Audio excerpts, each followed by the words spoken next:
divine message. Sometimes it seems as though God is deliberately composing charades and puzzles for us, creating encrypted messages, coding them in numbers and letters, inventing complex patterns, hide from us behind symbols, and devising all sorts of tricks and quests just to outsmart us. Stop! Doesn't that sound a bit absurd? And you're right, most often it is our own mind that invents these complexities and puzzles, justifying the ego and protecting the interests of our individuality. Most often, these self-made mysteries and challenges keep us trapped, preventing us from recognizing the simplicity and presence of the divine that has always been here, beyond our physical mind's illusions. Signs, symbols, stars, repeating numbers, shapes, and events. We often seek divine messages in these, hoping to unravel the secrets of the universe and align our fate with God's will. Our earnest desires to understand these mysteries are often fueled by external interpretations, offering us endless ways to decode signs and symbols. Sometimes it seems we are on the brink of uncovering some profound truths. Yet these aspirations are often exploited by others for personal gain. Often we are offered knowledge that may appear enlightening, but in reality deepens our ignorance or ensnares us further, leading us away from, rather than closer to, God. We may be led to believe that the answers to life's greatest questions lie hidden in a particular symbol, a combination of numbers, or a specific event. This selective focus traps us in rigid concepts, tying us to certain ideas and beliefs. But the divine message is not confined to one event, sign, or gesture. God is not limited to something specific. Rather, God exists in everything, manifesting in every particle of the universe, every form, sound, life, and event. There is nothing in existence that is not an expression of the divine or that exists outside of its will. The divine is not a selective phenomenon. It is the entirety of existence. To separate the world into divine and non-divine signs is to cling to the dual perception that limits our understanding. There are no exclusive symbols or numbers that hold the key to divinity because absolutely everything in the universe equally reflects the divine. Yet any symbol or attribute can become a key depending on the traditions we follow and the meaning we ascribe to it. These symbols are guides meant to foster spiritual growth within the framework of a teaching, not objects for external collection or fascination. It is essential to discern the subtle traps of mysticism and astral allure from the pursuit of true spirituality. We must learn to see God in all things, not in fragments or selective manifestations. Divine appearances in various forms are a testament to the boundless nature of the divine and its presence in everything, not a limitation of it. For example, in the Indian tradition, the Supreme Being, Parabrahman, manifests through countless incarnations, each highlighting a particular aspect of reality. This diversity underscores the divine's all-encompassing nature. God is everything in the universe, but if we label only something specific as God, limit divinity to it, and contrast it with everything else, we create an idol, not God. True divinity is infinite, boundless, and pervades all existence. To limit it to a single form, place, or concept is to confine the limitless, which is the antithesis of true understanding, enlightenment, and ultimately realization. To truly embrace this understanding, we must challenge the deeply ingrained tendencies of the mind to divide, categorize, and isolate. After all, this division is an only construct of the mind, not a reflection of reality itself. When we label only certain things as sacred, we unconsciously reject the divine presence in everything else. This rejection creates a subtle arrogance, a belief that we can confine God within the boundaries of our understanding, preferences, or doctrines. But divinity cannot be confined. It does not favor one form, place, or tradition over another.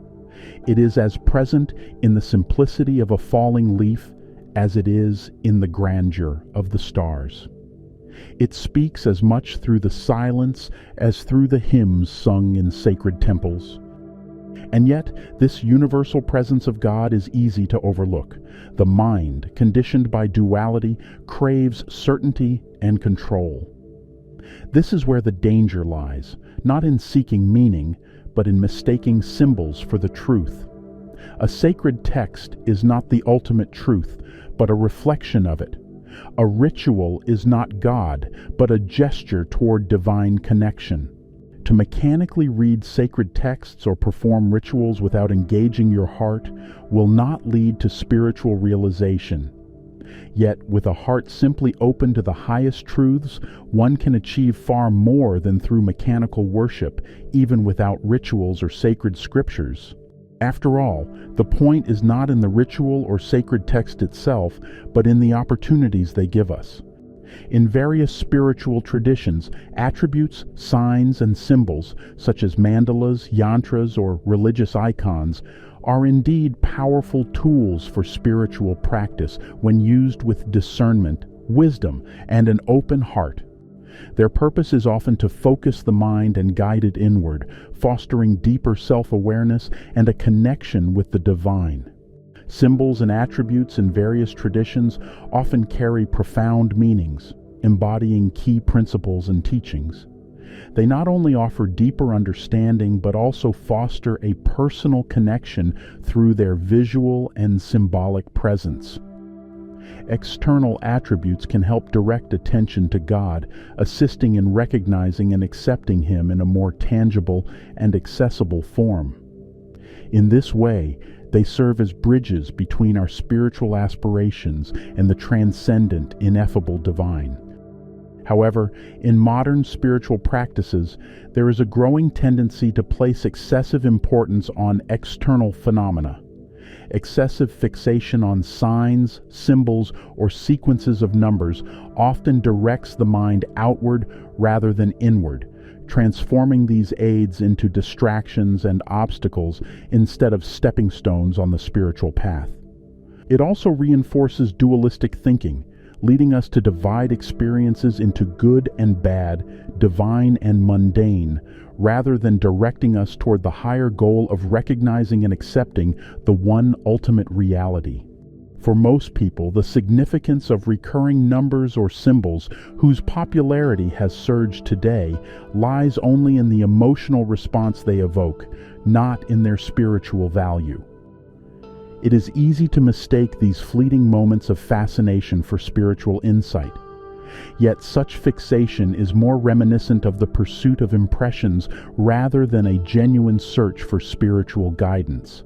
In reality, this does not involve genuine self-work, but instead indulges the habitual tendencies of the mind, feeding both the mind and ego what they desire under the guise of spiritual self-development. In doing so, we close ourselves off from genuine spiritual insights, often restricting ourselves to a convenient set of practices, rituals, and symbols that may in fact lose their meaning when removed from the context of the larger tradition. And if we are truly open to the divine, we will recognize its presence in all forms and images, no matter how ordinary or extraordinary they may seem. Conversely, if we are closed to it, we may fail to see divinity even in the most sacred symbols or revered rituals. It is natural for certain forms, images, or traditions to resonate with us more deeply than others. Yet, what we truly choose is not the symbols, signs, or attributes themselves, but the path to the universal truths they point toward. Whether one embraces Buddhism, Indian spiritual traditions, Christianity, or others, the symbols of each tradition hold profound meaning and guiding power for those who approach them with sincerity and devotion. However, when the pursuit of symbols and signs is driven merely by their external allure or the curiosity of mystical fascination, it risks becoming an indulgence in superficial intrigue rather than a genuine quest for deeper truth. There is nothing inherently wrong with such hobbies or expanding knowledge in these areas as part of our ordinary material life. Exploring patterns, signs, or symbolic systems can be a useful and exciting activity in our daily lives. However, when we replace genuine spirituality with these interests, we deceive ourselves and risk falling into the subtle illusion that we are advancing on the spiritual path. This caution does not, of course, apply to the study of symbols and attributes within a specific spiritual tradition, where they serve as profound expressions of its principles and teachings. True spirituality demands honesty and self-awareness, while this substitution often revolves around satisfying personal desires, such as the craving for validation, security, or entertainment. In such cases, the pursuit becomes an indulgence in superficial impressions, an escape from the deeper work of inner transformation. Rather than seeking to transcend the ego, we may end up reinforcing it through subtle self-deceptions, cloaking our motives in the guise of spirituality. Genuine spiritual growth often involves discomfort, challenging our deeply held beliefs, confronting our limitations, and transcending our attachments. Yet this is typically realized through surrender rather than struggle. In contrast, the pursuit of mystical fascinations offers an easier, more comfortable path that does not require facing the difficult truths about ourselves. And here we are, really just circling around the same patterns of ego and desire. To truly find God, we must cultivate the awareness that sees the sacred in all things, not just in what aligns with our beliefs, but even in what challenges them.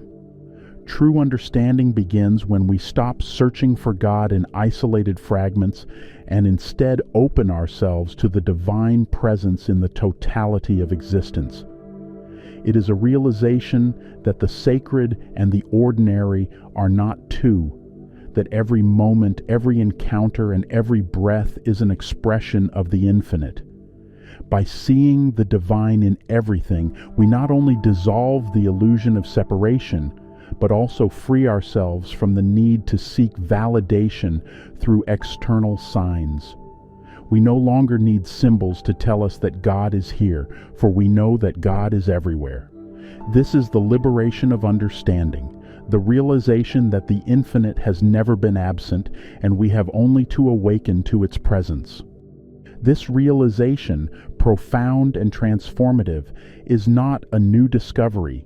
It is the wisdom of ages, a truth carried and preserved by the great spiritual traditions of humanity, such as Hinduism, Sanatana Dharma, Yoga, Buddhism, and others. The beauty of these ancient traditions lies in their humility and universality. They do not compete for attention or seek to impress. They simply invite us to wake up to what has always been present. The allure of quick answers and mystic charm is strong, especially in an age where spiritual yearning is often met with a marketplace of ideas. We are offered interpretations of signs, numbers, and cosmic patterns as if they hold the key to unlocking the universe's mysteries. Such approaches may feed the ego's desire for the extraordinary, but they rarely lead to true liberation. In contrast, the ancient traditions remind us that the path to truth is inward, not outward. The answers we seek are found in the stillness of the heart, in the quiet surrender of the ego, and in the dissolution of the illusion of separation. This is why the sages and yogis emphasize practices like meditation, self-inquiry, and the cultivation of inner purity. True spiritual wisdom is not about accumulating secret knowledge, but about removing the veils of ignorance that obscure our vision. Knowledge is needed precisely to discern these veils, not for the mere sake of collecting it. True spiritual wisdom does not promise power or control over the world, but offers freedom from the desire for such control. It does not flatter the ego, but dissolves it in the light of unity. Instead of recognizing the unity of all phenomena, the mind, ensnared by ignorance, projects meaning and significance onto fragments of reality, reinforcing duality and separation. Advaita Vedanta offers a radical departure from the interpretive mindset that seeks divinity in isolated phenomena. It teaches that the ultimate truth is not hidden in specific signs or events, but is the very essence of all existence. The search for divine meaning in isolated phenomena arises from avidya, the ignorance of our true nature as Brahman. Brahman is all-pervasive, infinite, and non-dual. This ignorance leads to a fragmented perception of reality, where the individual identifies as separate from the whole and seeks meaning externally. From the standpoint of Advaita Vedanta, all phenomena are ultimately appearances within the one reality of Brahman, and there is no true separation between sacred and profane. All distinctions disappear when we realize that all is Brahman, and the manifested world itself is ultimately illusory. Despite the special emphasis on universal unity in the Advaita Vedanta tradition, it should be noted that the recognition of the entire universe and our entire phenomenal reality as a manifestation of God is also found in many other spiritual traditions. To follow the spiritual path without hindrance requires discernment, the ability to see through the mystic charms of esotericism and recognize the enduring wisdom of those who have walked this journey before us. It requires faith, not blind faith in external ideas, but faith in the infinite potential within us to realize the truth. True spiritual progress does not arise from collecting impressions of external symbols and signs, but from turning inward and recognizing the divine presence within, often concealed behind the play of superficial forces, prejudices, expectations, and attachments.